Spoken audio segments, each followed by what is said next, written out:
Hello everyone. वैसे student जो खासकर बीएचयू में एंट्रेंस एग्जाम देना चाहते हैं वो भी सीएचएस यानी स्कूल के लिए, खासकर क्लास 6, 9 और 11 के लिए इस वीडियो में एप्लीकेशन फॉर्म, एंट्रेंस एग्जाम और वो कंप्लीट डिटेल के साथ सीट्स को लेकर, फीस स्ट्रक्चर को लेकर वो सारी चीज़ें बताया जाएगा। सबसे पहले आपको गूगल पे जाना है और सर्च कर लेना है बीएचयू सीएचएस। आप जैसे जब B H U C H S search करेंगे तो इस तरीके का आइकन आएगा, ये जो मुझे दिख रहा है एज इट इज़ आपको भी दिखेगा। इसके बाद आपको क्या करना है, सबसे पहले ये जो एडमिशन का जो प्रोसीजर दिख रहा है आपको इस पर, मतलब C H S B H U के जस्ट नीचे आपको इस पर सिंपली क्लिक कर देना है। जैसे ही जब इस पर क्लिक करेंगे न्यू आइकन इस तरीके से ओपन हो रहा है। अभी देखिए ओपन हो रहा है। अभी जब ओपन होगा तो इस तरीके का आइकन दिखेगा। इसके बाद आपको स्क्रॉल करते हुए यहाँ पे आना है। ये देखिए एडमिशन प्रोसीजर है और इस तरीके से यहाँ पे सेक्शन बताया गया क्या है, ये देख लीजिए। Admission in the school is taken in class 6, 9, 11। Admission procedure in above classes start from the 1 April. यानी कि अप्रैल के मंथ में आपके एप्लीकेशन फॉर्म सीएचएस जो बीएचयू में जो भी लेना चाहते हैं, लाइक वो 6 में, 9th में, 11th में लेना चाहते हैं, तो उनके अप्रैल में एप्लीकेशन फॉर्म आने के एक्सपेक्टेड डेट है जो मेंशन यहाँ पे है। और available in the month of April throughout online. Students are admitted in class 6, 9, 11 school through SET conducted by BHU in the month of May. यानी कि आपके अप्रैल में फॉर्म आएंगे और इंट्रेंस जो इसको होंगे वो मई में होंगे और जून में आपके रिजल्ट आ जाएंगे। इसके बाद आपके क्लासेस शुरू होंगे। तो यहाँ पे दो चीज़ों को पता चला, एक तो एप्लीकेशन फॉर्म का और दूसरा एंट्रेंस एग्जाम का। अब इसके बाद जो दूसरा मेन इंपॉर्टेंट जो कोर्सेज को लेकर वो उसके बारे में बात करेंगे।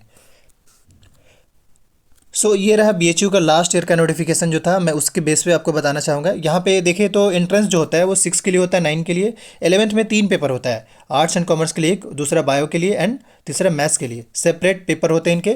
याद रखिए लास्ट ईयर जो था वो मेरिट बेस पे हुआ था, बट इस बार मेरिट बेस पे नहीं होगा बल्कि आपको एंट्रेंस एग्जाम देना पड़ेगा। तो ये आपको बता दिए। इसके अलावा एंट्रेंस होंगे, फिर उसके बाद उसके आंसर्स किए जाएंगे एंड देन वो आप चेक कर पाएंगे हाँ भाई सही है या नहीं, क्या कितने गलत हुआ कितने सही, उसके बारे में।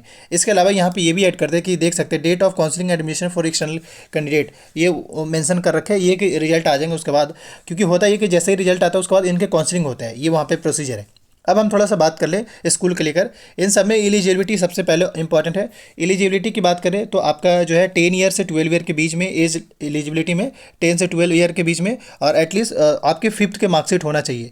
इसके साथ ही जो डेट ऑफ बर्थ है वो देखा जाए तो 10 to 12 ईयर के बीच में होना चाहिए। 9 के लिए 13 to 15 रखा गया है और 11 के लिए जो है वो मैक्सिमम 18 रखा गया है। मिनिमम एटलीस्ट मान के चले कि 14 ईयर ये मिनिमम होता है, ये 15 के आसपास है। ये तो हुआ। अब इसके बाद जो है मार्कशीट को लेकर बात करें तो आपसे सिर्फ 10th की मार्कशीट का बात करें, इन्होंने ये नहीं कहा है कि हाँ भाई 10th में मिनिमम कितना होना चाहिए, बट आज के टाइम में मान के चले कि एटलीस्ट 45% तो होना ही चाहिए होता है, हालांकि यहाँ पे मेंशन नहीं है। इसके अलावा 9 की बात करें तो आपकी 8 का जो मार्कशीट है उसकी ज़रूरत पड़ेगा यहाँ पे। अब ये ऐसा हो सकता है कि मान लीजिए अभी आपको मार्कशीट नहीं मिला हो, इसका मतलब ये नहीं कि आप फॉर्म नहीं फिल करो, आप बिल्कुल फिल कर पाएंगे। जब एडमिशन होता है उस टाइम आपके मार्कशीट की ज़रूरत पड़ता है, याद रखिएगा। सिलेक्शन का प्रोसीजर ये है, देखिए यहाँ पे मेंशन कर रखा है, देख सकते हैं। 60% जो है वो 10th के लिए जो साइंस स्ट्रीम से लेना चाहते हैं और 50% जो है वो जो आर्ट्स से लेना चाहते हैं। यहाँ पे 55% है। तो ये यहाँ पे साफ मेंशन है। इसके अलावा ये कह रहे हैं कि जो मैथ्स एंड साइंस है इसमें एटलीस्ट आपका 50-50 मार्क्स होना चाहिए। और आर्ट्स के लिए वैसे कोई मेंशन नहीं, बस आप एटलीस्ट 10th जो आप पास होना चाहिए, यही है। इसके अलावा वहाँ पे रिजर्वेशन भी है, बट ये आपको मैंने बताया कि एलिजिबिलिटी में एटलीस्ट देखा जाए तो 50 से 60% का एलिजिबिलिटी वहाँ पे है। इसके अलावा वहाँ पे अगर हम सीट्स की बात करें तो देखिए 2 स्कूल है, मतलब एक बॉयज़ के लिए और दूसरा गर्ल्स के लिए है। तो ये जो ऊपर में मैं दिखा रहा हूँ बॉयज़ का, नीचे में गर्ल्स का है। यहाँ पे आपको सीट्स दिख रहा है, कितने सीट्स हैं। सीट्स की बात करें तो 6 में जो है क्लास 6 में 90 सीट्स है और बॉयज़ के लिए, गर्ल्स के लिए 50 है। 109 में है और 9 में 20 सीट्स है गर्ल्स के लिए। इसके अलावा 11 मैथ में देखा जाए तो टोटल जो 85 है और 17 मैथ्स में गर्ल्स के लिए एंड बायो में अगर देखा जाए तो 16 है और 11 कॉमर्स में जो है 25 है। इसके अलावा ये बायो में अगर बॉयज़ का देखें तो 25 है और कॉमर्स में 12 है। तो ये सीट्स आपको मैंने बताया वहाँ पे है। इसके अलावा और भी कुछ रिजर्वेशन व क्राइटेरिया में और भी कुछ थोड़ा बहुत घट बढ़ सकते हैं। अब आते हैं आपके एग्ज़ाम पैटर्न पे। देखिए 6 के जो एग्ज़ाम पैटर्न है आपके 5th के जो एनसीईआरटी है उससे आपसे पूछे जाएंगे। तो एनसीईआरटी को दबा के एकदम से पढ़ना है, एनसीईआरटी 5th का। इसके अलावा जो भी किसी भी बोर्ड का कोई भी प्राइवेट बुक जो 5th का आता है उसको अच्छे से दबा के पढ़ना है। वो होगी आपके लिए 6 के लिए। पूछा क्या क्या जाएगा उसमें से, इंग्लिश पूछा जाएगा, Hindi, mathematics, social science and general science. इसके अलावा 9 की बात करें तो 9 में जो है अगर 9 की बात करें इसमें, तो यहाँ पे सिंपली आपसे क्या क्या पूछा जाएगा। 100 एमसीक्यू रहेंगे, याद रखें 6 में भी आपके 100 एमसीक्यू रहेंगे और 9th में भी 100 एमसीक्यू। आपको OMR सेट मिलेगा, सिर्फ कलर करिए आंसर को, टिक करने के जो कलर करना पड़ेगा। अब इसके बाद इसमें बात करें तो जो 9th में जो आपकी 8 का जो NCERT है, 8 का NCERT और उसके साथ कोई भी अच्छे स्टैंडर्ड का बुक उसको फॉलो कर सकते हैं। अगर आप बुक लिस्ट पे बोलेंगे तो हम वीडियोस बना देंगे, बट ये कि आपको मैंने सजेस्ट कर दिया उसमें पढ़ना क्या है। जैसे 8 का जो इंग्लिश है उसको Hindi, mathematics, social science and general science को आपको पढ़कर जाना है। ये रहेगा 9th के लिए। अब आते हैं हम 11th के लिए। 11th में अगर हम बात करें तो यहाँ पे 10th स्टैंडर्ड जो CBSE का है वो आपसे यानी कि 10th का सिंपली यहाँ पे सिर्फ 10th का सिलेबस बोला जा रहा है। देख सकते हैं question paper based on up to class 10th। तो अप टू क्लास 10th में ये तो सिर्फ अप टू 10th बोला, यानी कि 9th भी आपको हो सकता है पढ़ना पड़ जाए। तो आप क्वेश्चन पेपर देख लीजिएगा।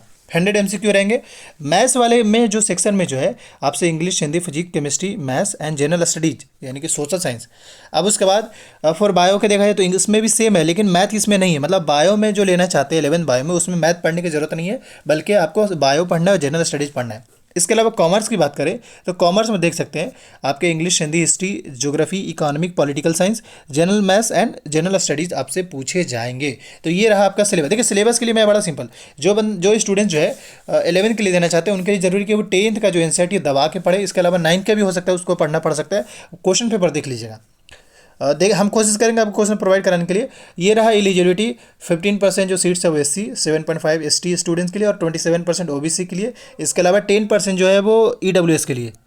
सो ये मैंने आपको रिजर्वेशन का वहाँ पे क्राइटेरिया समझाया। इसके अलावा और भी है, जैसे जिनके पास NCC का A सर्टिफिकेट है उनको भी यहाँ पे रिजर्वेशन मिलता है। मेथड ऑफ सिलेक्शन तो समझ रहे हैं, पहले एंट्रेंस क्वालिफाई करिए, देन उसके बाद आपके रिजल्ट्स आएंगे, देन उसके बाद आपको काउंसलिंग कराया जाएगा। उसके बाद आपके मेरिट के बेस पे, क्योंकि आपका मेरिट जितना अच्छा आएगा, जितना ही ज़्यादा मार्क्स स्कोर करेंगे आप उतना ही जल्दी आपका एडमिशन होगा जब आपके रिजल्ट आएंगे तब।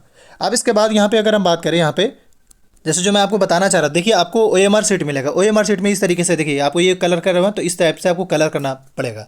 इसके अलावा मैं यही कहूँगा आने वाले जो भी अपडेट्स आते हैं BHU को लेकर, CHS को लेकर, और अगर किसी खास टॉपिक पे वीडियो चाहिए कमेंट कर दीजिएगा। और अगर आप अपडेटेड रहना चाहते हैं तो इस यूट्यूब चैनल को सब्सक्राइब कर लिए। साथ ही BHU वाले एस्पिरेंट के लिए हमने एक न्यू यूट्यूब चैनल लॉन्च किया है जिसका नाम simple BHU and CUSET info के नाम से।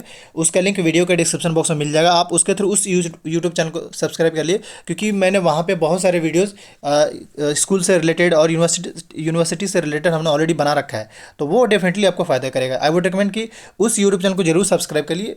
मैं आप सभी को मैं जब विनती या रिक्वेस्ट करना चाहूँगा, क्योंकि आपको ही फायदा होगा।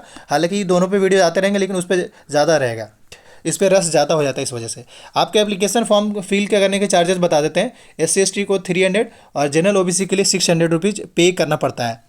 अब इसके बाद अगर हम बात करें यहाँ पे, तो बड़ा सिंपल आपको फॉर्म आएगा, आप ऑनलाइन फॉर्म फिल कर पाएंगे, कोई ऑफलाइन का सीन नहीं है। उसके लास्ट डेट रहेंगे, और जैसे ये आपके जैसे फॉर्म आ जाएंगे आपको ज़रूर अपडेट कर दी जाएगी, क्योंकि वैसे भी इनका हिसाब से कहा जा रहा है कि आपके अप्रैल में जो फॉर्म आ जाएंगे।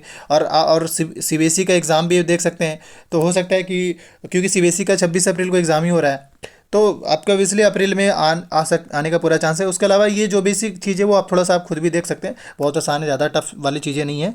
एंड अब इसके बाद मैं यही कहूँगा फाइनल, आने वाले जो भी अपडेट्स आते हैं BHU CHS को लेकर, अगर आप सच में अपडेटेड रहना चाहते हैं, बिल्कुल एकदम क्यूरियस है कि हमारा वहाँ पे हो ही जाए, तो मैं रिकमेंड करूँगा कि वीडियो के डिस्क्रिप्शन बॉक्स में BHU एंड CUSET इन्फो का नाम से यूट्यूब चैनल है, उसको आप सब्सक्राइब कर लिए, बहुत आपको फ़ायदा मिलेगा। उसके अलावा आप जिस हिसाब से कमेंट करते जाएंगे उस यूट्यूब चैनल पे जरूर उस पर वीडियोज़ आती जाएगी।